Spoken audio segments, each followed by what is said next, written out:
Satu, oke, tes. Assalamualaikum warahmatullahi wabarakatuh. Eh,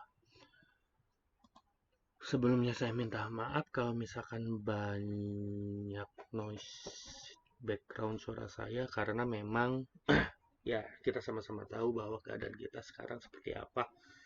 Harap saling mengerti dan memahami ya. Oke, untuk materi kali ini saya akan membahas tentang e-business strategy di mana kita akan lebih fokus di dalam evaluasi. Isinya apa aja? Isinya itu ada proses evaluasi, ada organizational control and evaluation, ada evaluasi keuangan, ada teknologi, ada evaluasi tentang HR, human resource, ada evaluasi website, evaluasi bisnis model, dan evaluasi strategi bisnis itu sendiri. Terus kita akan sedikit membahas tentang beberapa case tadi, diantaranya Rakuten, Amazon, dan Alibaba. Jadi, evaluasi itu tentunya merupakan bagian dari proses strategi, di mana biasanya merupakan hasil dari formulasi dan implementasi. Nah, evaluasi itu harus dilakukan secara terus-menerus dalam proses strategi e-bisnis. Nah, biasanya proses evaluasi itu dilakukan setelah e-bisnis diimplementasikan. Jadi kalau misalkan kita mau mulai e-bisnis, kita rencanakan, kita buat formulasinya, kita implementasikan, baru kita evaluasi. Terus kenapa saya bahas sekarang? Karena buat saya pribadi, ini bisa juga untuk mengevaluasi e-bisnis yang sudah ada untuk strategi pembangunan e-bisnis yang baru. Jadi kita bisa mengevaluasi e-bisnis yang ada sekarang ini di Indonesia atau dimanapun itu, yang nantinya bisa menjadi referensi untuk calon e-bisnis yang akan kita buat. Jadi saya bisa mengatakan bahwa evaluasi bisa digunakan untuk e-bisnis yang sudah ada. Nah, di dalam proses evaluasi ini termasuk evaluasi kinerja dari strategi yang dipilih. Setiap bagian dari e-bisnis perlu dievaluasi untuk melihat kinerja dari tiap bagian. Kita lihat ini proses evaluasinya. Jadi ada feedback. Apa itu feedback? Feedback itu nanti saya bahas lagi. Ada bentuk kontrol dari sebuah organisasi. Ada feed forward, ada concurrent control, dan juga feedback control. Nanti kita bahas. Dari feedback kita mendapatkan feedback dari stakeholder. Setelah itu kita harus menyesuaikan standar, menyesuaikan performansi. Terus yang bisa kita lihat di sini menentukan objektif, tujuan, menentukan standarisasi. Di sini bisa membuat KPI-nya yang nantinya dilakukan untuk pengukuran performance-nya atau kinerjanya. Selain KPI, ada juga yang baru sekarang itu adalah Key Performance Objective kalau nggak salah. Saya kurang tahu, nanti saya cari lagi. Nah, dari situ dari measure performance itu measure performance-nya itu disesuaikan atau dibandingkan dengan standar yang sudah kita tentukan sebelumnya. Nah, dari sini baru kita mengambil keputusan apakah kita mempertahankan status quo yang sudah ada jika itu sudah baik atau melebihi ekspektasi, atau misalkan jika diperlukan itu memodifikasi atau merubah strategi yang ada. Nah, ini merupakan elemen-elemen kunci dari proses kontrol dan evaluasi organisasi. Nah, apa itu proses kontrol dan evaluasi organisasi? Ya, merupakan proses sistematik di mana para manajer meregulasi aktivitas internal dan membandingkan hasil kinerja dengan target yang sudah dibuat sebelumnya. Seperti yang saya sebutkan tadi, ada 3 cara utama untuk melihat proses kontrol di dalam organisasi. Feed forward control, concurrent control, dan feedback control. Nah, kalau misalkan perbedaan antara ketiga kontrol itu apa? Jadi feed forward itu mengantisipasi dan membuat apa ya, solusi preventif dari masalah-masalah yang kemungkinan akan terjadi. Kalau concurrent control itu mensolusikan setiap masalah ketika masalah itu terjadi saat itu juga. Sedangkan feedback control itu mensolusikan masalah atau menyelesaikan masalah setelah mereka terjadi. Nah, biasanya di mana-mana yang dipakai itu adalah feedback control. Kenapa? Karena dengan e-business itu kita tidak bisa langsung bisa membuat solusi dalam menyelesaikan satu masalah dulu, tetapi harus melihat feedback dari gambaran yang lebih besar. Setelah itu baru kita bisa membuat solusi dari masalah tersebut.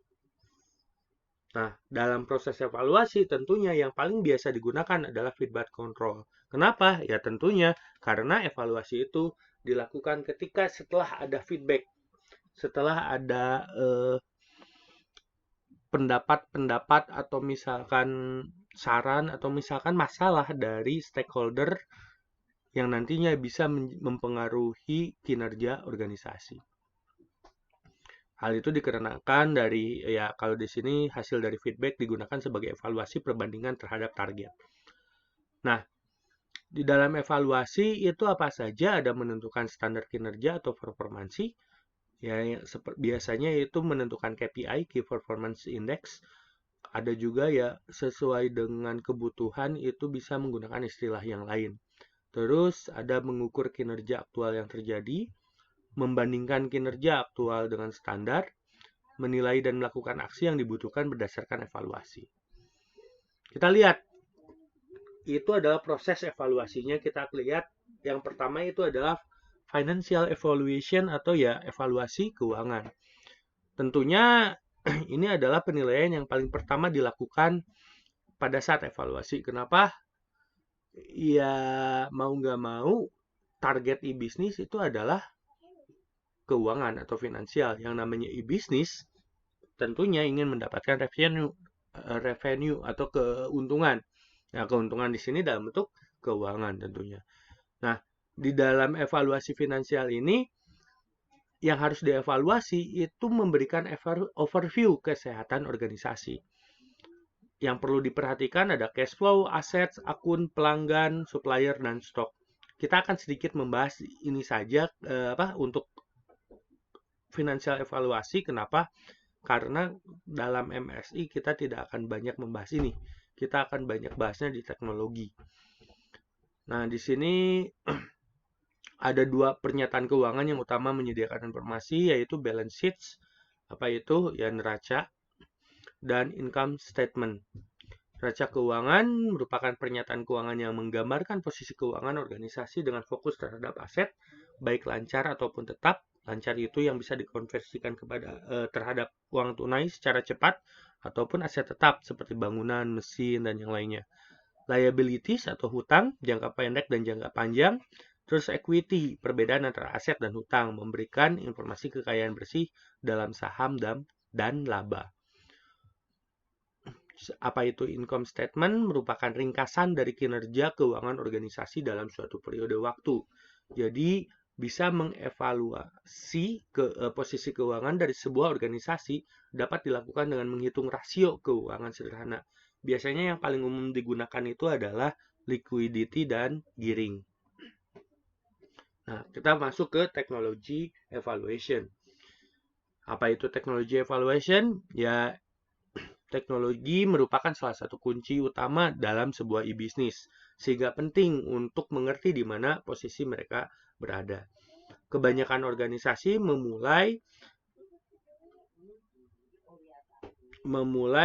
dengan informasi umum, di mana dalam sebuah website biasanya pertama kali itu e-bisnis, apalagi zaman sekarang itu biasanya berupa sebuah website dahulu, diteruskan sampai memenuhi sasaran dan tujuan organisasi. Kenapa website menjadi lebih penting dalam e-bisnis? Bukan kenapa nggak pakai Instagram, kenapa nggak jualan lewat WA, Facebook, dan yang lainnya. Nanti kita bahas. Kenapa? Karena kita berbicara e-bisnis yang profesional, bukan e-bisnis startup yang istilahnya jualan eceran gitu. Tapi bukan berarti bahwa yang di Instagram itu bukan e-bisnis gitu. Instagram buat saya itu termasuk e-bisnis. Nah, biasanya dalam teknologi evaluasi itu mempunyai 4 tahapan atau 4 stage. Nah, stage modelnya bentuknya seperti apa? Stage pertama itu berupa Electronic Information Search and Content Creation. Jadi, menemukan supplier baru, menemukan produk dan layanan, mengiklankan perusahaan dengan produk dan layanannya, mencari atau mencari pelanggan, terus menyediakan informasi tentang produk dan layanan yang kita buat, yang kita sediakan. Nah, tahapan kedua itu baru masuk electronic transaction. Jadi membeli produk dan service online, menjual produk service online, memesan dari supplier, memberikan akses supplier database untuk produk dan service, terus memproses permintaan customer, terus menyediakan layanan after sales terhadap customer, dan itu cukup penting. Jadi kita lihat bahwa sebenarnya untuk memulai suatu e-bisnis memakai tahapan pertama saja itu sudah bisa dikatakan tahapan yang dianggap sebagai e-bisnis yang sebenarnya gitu. Jadi yang penting advertise, provide information on product and or service. Jadi artinya kita mengiklankan, memberitahu bahwa kita mempunyai sebuah perusahaan atau sebuah media atau sebuah platform di mana kita mempunyai produk dan layanan. Setelah itu, bagaimana caranya kita bisa mendapatkan supplier baru, mendapatkan produk dan layanan yang akan bisa dijual atau si customer itu bisa tertarik, dan tentunya bagaimana caranya mendapatkan customer baru. Nah, dari stage pertama ini sudah bisa dianggap bahwa kita akan membuat sebuah e-bisnis yang baik. Selanjutnya stage 2, kenapa ada stage-stage seperti ini? Ini adalah stage di mana para perusahaan atau stakeholder dan organisasi itu bisa menentukan keadaan teknologi sekarang. Jadi berdasarkan teknologi yang dimiliki oleh perusahaan, kita bisa menyesuaikan stage mana yang akan dilakukan pertama kali dan dibuat rencana strategis kapan sampai stage 2, stage 3, dan stage 4. Stage 3 itu udah masuk ke kompleks electronic transaction. Jadi sampai ada auction, lelang gitu, ada tender, ada sampai kontrak negosiasi, ada pembayaran kepada supplier itu sudah elektronik gitu. Terus sudah cukup rumit transaksi secara elektroniknya, tidak hanya jual beli secara sederhana e-commerce. Dan stage terakhir itu adalah electronic collaboration in product design, distribution, and logistics. Jadi bisa mentransfer dokumen ke customer dan supplier. Terus di sini bisa menyediakan online customization with supplier. Jadi bisa custom, benar-benar bisa melakukan kustomisasi baik dengan supplier dan juga dengan customer. Terus secara elektronik itu bisa mengelola distribusi dan logistik. Bukan berarti untuk mencapai stage 4 ini harus bisa semuanya, enggak. Tetapi untuk stage 4 ini adalah minimal poin-poin yang ada di sini bisa terpenuhi. Nah, kita sekarang akan bahas teknologi evaluation untuk hardware. Tadi secara umum teknologinya, sekarang secara hardware. Hardware yang paling penting di dalam e-bisnis itu tentunya mempunyai parameter-parameter atau syarat-syarat yang harus terpenuhi. Yang pertama itu capability. Ya, kapabilitas, kemampuan perangkat keras akan menentukan cakupan penggunaan. Kapabilitasnya, kalau misalkan kita sudah mempunyai kapabilitas perangkat keras yang ada, kita harus melihat perangkat keras itu sampai mana penggunaannya. Terus apakah perlu ditambah, perlu dirubah, atau perlu beli yang baru. Nah, ketika mengemukakan atau merencanakan hal itu, tentunya itu akan berpengaruh dengan biaya. Biaya mendapatkan dan menginstal teknologi mempengaruhi keputusan dalam memilih teknologi sesuai dengan anggaran. Ada beberapa pilihan, ya tergantung sih. Jadi ada yang melihat memaksakan anggaran agar mendapatkan teknologi yang cukup baik untuk e-bisnis, atau menekan biaya anggaran menyesuaikan dengan kemampuan anggaran yang dipunyai oleh perusahaan atau organisasi. Jadi ada beberapa cara, terserah, tergantung kebijakan dari si organisasi tersebut. Selanjutnya, reliability kinerja perangkat keras itu harus dimonitor secara terus-menerus dan bisa mencatat malfungsi. Artinya yang namanya perangkat keras untuk e-bisnis itu diusahakan tidak ada downtime sama sekali.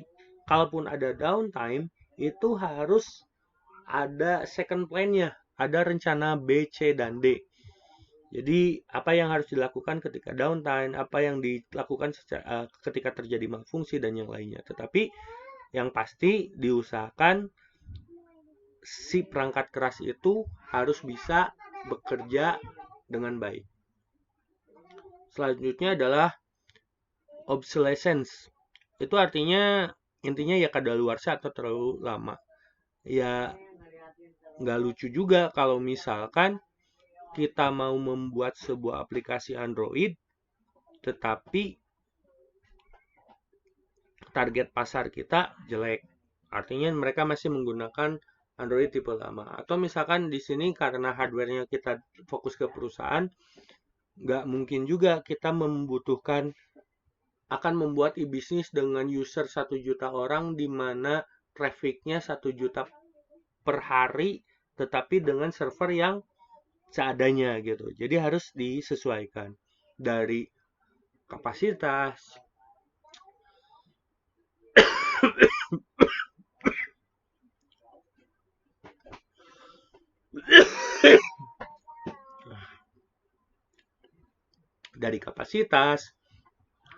dari kecepatan dan yang lainnya, nanti kita bahas lah.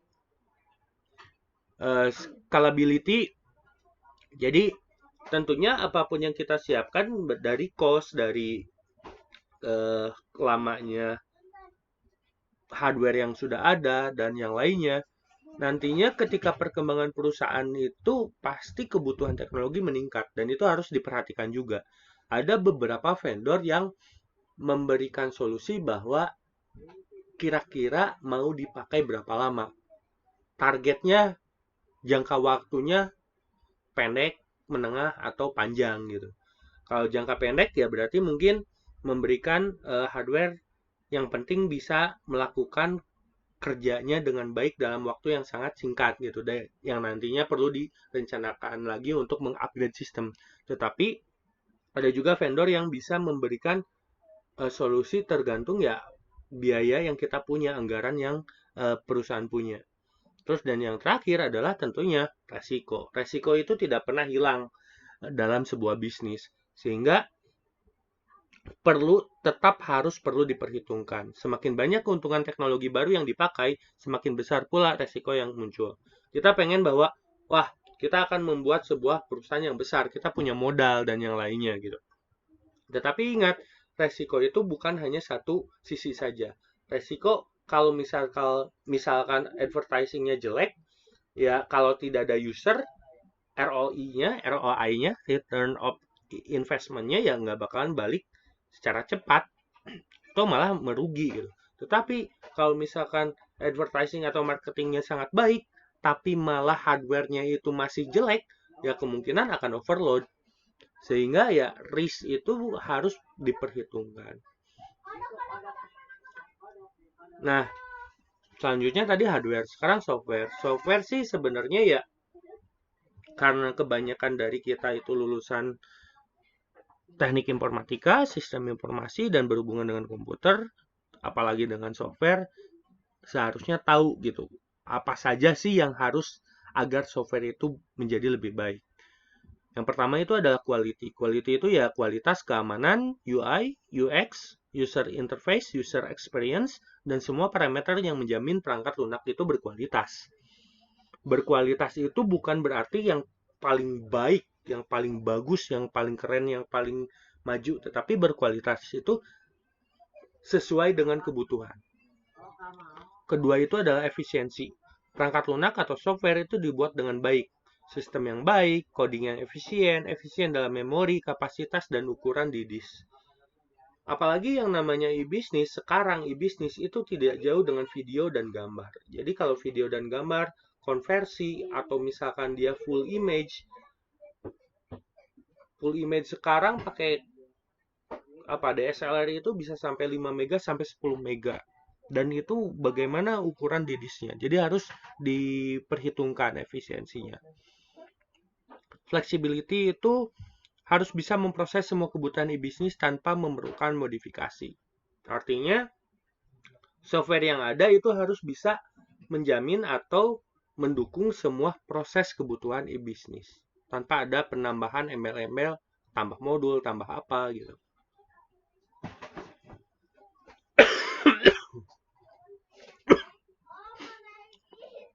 Connectivity. Perangkat lunak dapat diakses dengan melalui banyak cara. Jadi artinya konektivitasnya baik. Bisa pakai HP, bisa pakai laptop, bisa dengan kalau bisa menyediakan kalau paket data, bukan paket data, kecepatannya rendah atau kecepatannya tinggi, itu bisa menyesuaikan. Language di sini bukan bahasa Indonesia, bahasa Inggris ya, tetapi dalam bahasa pemrograman. Kenapa berpengaruh? Karena ya perangkat lunak itu dibuat dalam bahasa pemrograman yang dipahami oleh atau dikenali oleh internal developer. Kenapa? Karena yang namanya developer atau pegawai itu bisa masuk dan keluar. Jadi diharapkan setidaknya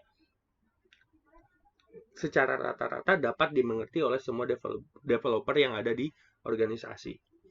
Documentation di sini bukan dokumentasi laporan juga. Documentation itu artinya ya modul-modul yang tersedia dalam perangkat lunak.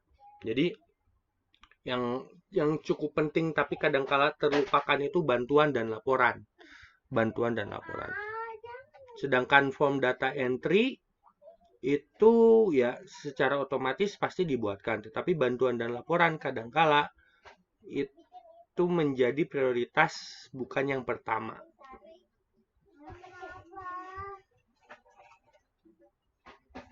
Selanjutnya adalah evaluasi HR. Saya tidak akan membahas banyak tentang HR karena ini memang bukan area kita, lebih banyaknya dan lebih banyak kita kasih ke HR aja. Tetapi intinya sih yang paling utama yang cukup harus kita tahu tentang HR itu adalah kebijakannya. Dari kebijakan HR secara kebijakan kerja, terus rekrutmen, terus kinerja HR terhadap target dan feedback dari HR. Website evaluation. Nah, ini yang penting. Kenapa? Website itu merupakan bukti bahwa e-bisnis kita serius. Dengan kita membeli domain, dengan kita membeli sebuah alamat hosting dan yang lainnya, itu menunjukkan bahwa we mean business gitu. Karena kalau misalkan sebuah bisnis, apalagi e-bisnis nggak punya website, itu agak diragukan. Jadi diusahakan yang pertama kali kita buat itu adalah website. Apakah itu websitenya hanya company profile, nggak jadi masalah. Karena kita lihat tadi di stage pertama bahwa yang penting kita hanya menginformasikan produk dan layanan kita. Sedangkan untuk proses transaksi, boleh tidak menggunakan website. Masih bisa disebut e-bisnis, masih bisa kok. Masih bisa. Tapi yang pasti website itu diperlukan minimal company profile. Kalau lebih bagus ya kita bikin e-commerce, marketplace, ataupun ya sebuah aplikasi lengkap yang bisa mendukung semua kegiatan atau proses e-bisnis itu sendiri. Nah, evaluasi yang dilakukan dalam website itu adalah UI UX, terus hosting. Nah, ini hosting yang cukup penting apalagi kalau kita merupakan startup. Jadi hosting itu kadang-kala disepelekan. Hosting itu harus bisa melihat dari kapasitas, kecepatan, traffic, bandwidth, posisi server. Apalagi kalau misalkan kita membuat e-bisnis tentang fintech yang diawasi OJK, itu server itu tidak boleh di luar negeri, tetapi harus ada di dalam negeri.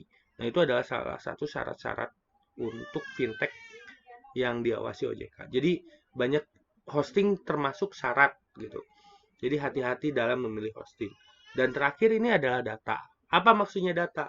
Data itu ya semua informasi yang bisa kita didapatkan dalam website. Tren pelanggan, jumlah pelanggan, siapa pelanggan yang apa ya, loyal atau royal. Jadi itu bisa menentukan strategi bisnis kita selanjutnya. Musim, tanggal, ya sekarang seperti sekarang wabah gitu. Sekarang wabah apakah semua negatif? Enggak. Ternyata kita lihat penjualan masker, hand sanitizer, penjualan APD, bahkan industri rumahan penjahit, industri batik itu banting setir yang tadinya membuat batik, membuat konveksi, sekarang fokus membuat masker, membuat APD. Nah, itu adalah bukti bahwa data yang kita butuhkan bisa melihat tren atau pergerakan penjualan atau pergerakan komoditi saat ini. Selanjutnya adalah business model evaluation. Business model itu ya mau bentuknya bisnis modelnya apa? Yang paling ya B2B, B2C, B2B, B2C, atau misalkan eh, membuat bisnis model baru. Kenapa itu perlu dievaluasi? Karena ya menentukan jenis-jenis aktivitas bisnis untuk mendapatkan keuntungan dalam kompetisi. Mau tidak apa ya? Mau bagaimanapun yang namanya bisnis sekarang udah ada di mana-mana. Jadi merupakan kompetisi. Bagaimana kita membuat sebuah bisnis model yang kita bisa bersaing dalam kompetisi tersebut dan mendapatkan keuntungan.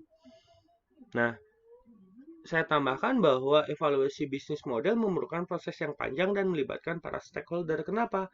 Karena ya bisnis model itu adalah bisnis core gitu. Kalau merubah bisnis model itu bisa merubah semuanya, bahkan dari teknologi yang kita gunakan dan bentuk website yang kita buat. Jadi itu sangat penting. Sehingga kadangkala memerlukan proses yang panjang. Dan yang terakhir adalah evaluasi strategi bisnis. Jadi evaluasi strategi itu ya fokusnya lebih ke terhadap jangka panjang. Strategi ini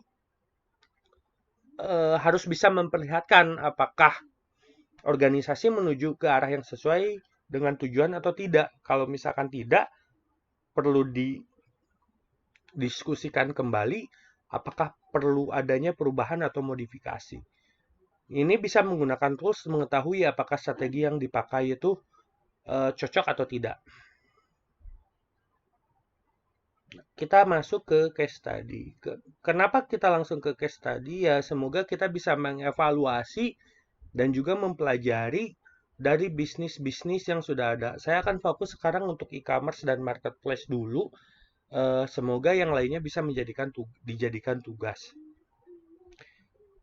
Nah, sebelum ini untuk jawaban kunci dari kuis sebagai pengganti absen, pertanyaannya adalah e-commerce pertama yang muncul di Indonesia itu apa? Nama websitenya aja. Nggak perlu panjang-panjang dengan penjelasan. Nama websitenya aja, e-commerce pertama kali yang dianggap pertama kali e-commerce di Indonesia. Oke? Oke, kita lanjutkan. Case studies Amazon. Nah, Amazon ini siapa sih yang nggak tahu Amazon gitu? Dulu Jeff Bezos, saya nggak tahu ngomongnya seperti apa, tapi Jeff Bezos itu dimulai dari dia itu meninggalkan pekerjaannya sebagai vice president di salah satu perusahaan Wall Street terkemuka. Terus dia balik ke rumahnya dan mulai bekerja di garasi. Apakah pertamanya Amazon.com? Nanti kita lihat. Nah, dulu itu ya fokusnya memang dia ingin penjualan buku aja, bookstore aja. Dan dia dimulainya pada tahun 1994, tetapi tidak langsung untung. 2004 dia baru bisa mengumumkan keuntungan dalam tradingnya. Nah, apakah keuntungan dari saham? Saya kurang tahu. Apa keuntungan trading secara masif di dalam penjualan atau revenue si Amazon.com. Kita lihat ada beberapa interesting facts-nya tentang Amazon. Jadi hampir disebut kadabra dari abrakadabra. Karena dulu ya dia pengen apa ya, tinggal wus gitu, tiba-tiba buku dateng, seperti itulah mungkin dia mikirnya. Tetapi nggak jadi. Kenapa? Karena si pengacaranya nyangkanya itu cadaver gitu. Jadi nggak bagus. Terus dia sudah bikin Relentless sebelum Amazon itu. Tetapi temannya atau koleganya bilang kalau Relentless itu agak sedikit sinister gitu. Jadi kurang bagus. Akhirnya dia namanya Amazon.com.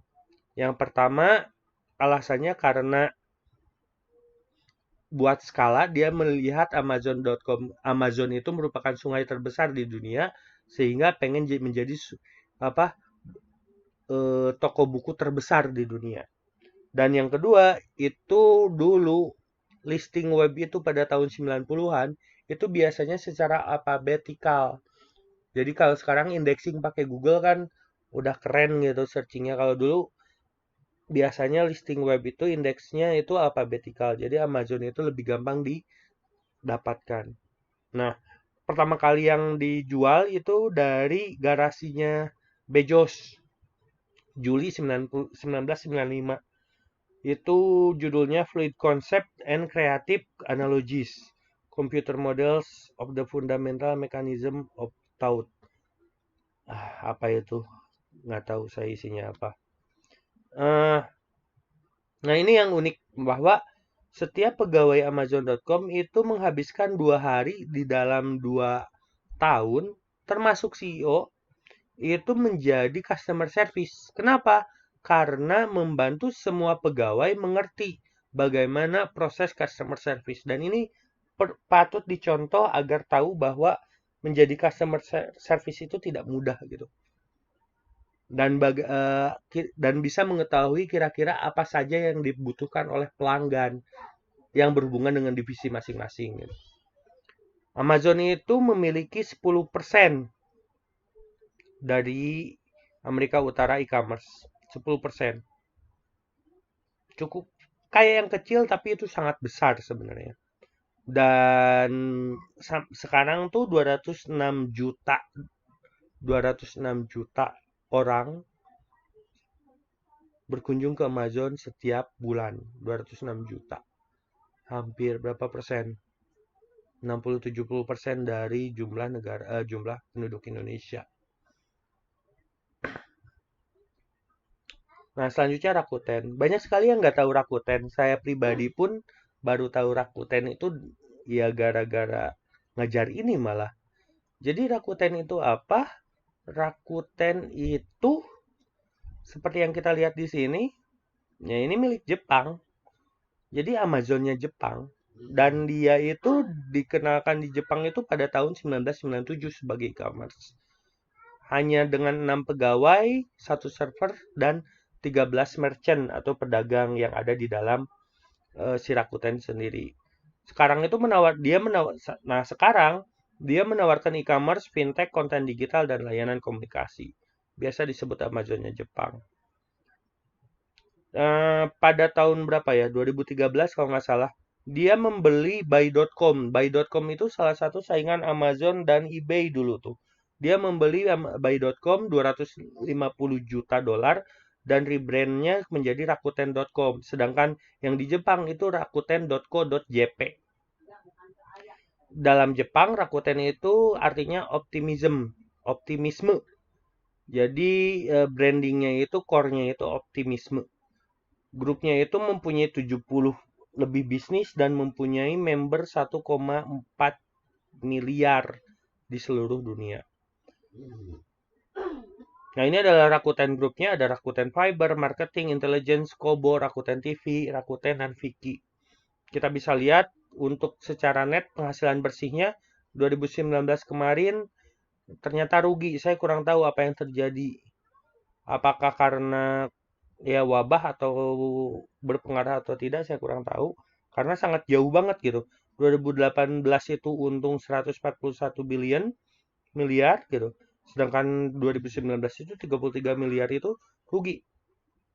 Tapi secara pendapatan itu naik terus. Revenue-nya naik terus.